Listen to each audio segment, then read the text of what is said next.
Paul had a revelation about Jesus Christ, that he was the Saviour of the world, the Lord of all, and that all should get a chance to hear about him. He got this revelation when he was on his way to kill Christians. A huge blinding light struck him and he fell off his horse and his life was changed forever. Jesus told him, "I am Jesus, whom you are persecuting. Now get up and go into the city and you will be told what you must do."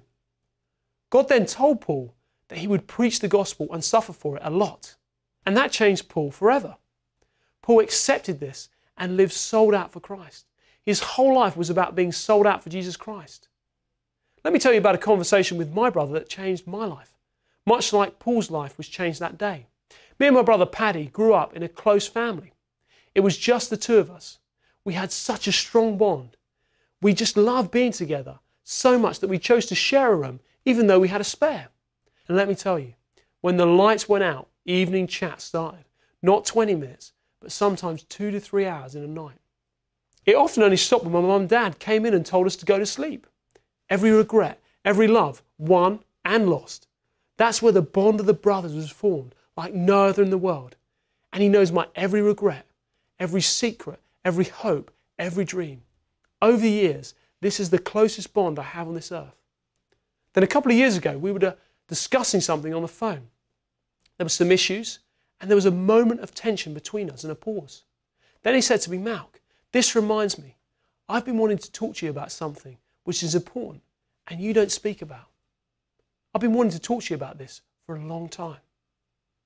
At this moment, I'm feeling a knot in my stomach. Then my brother said this, and this will live with me for the rest of my life. "Malk, I don't think you love me.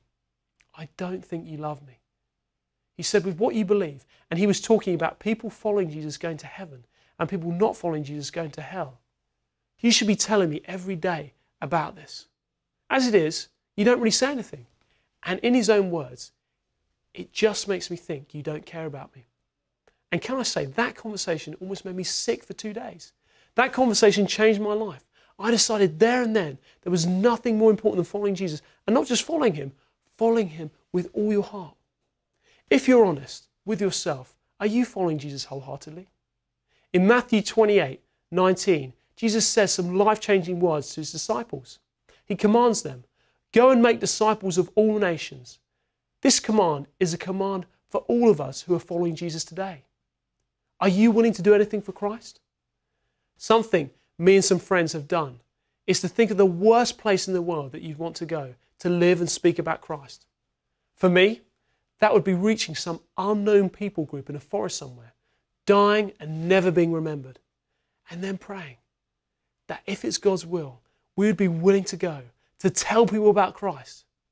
Why not think of that place and pray that you might be at least willing to go?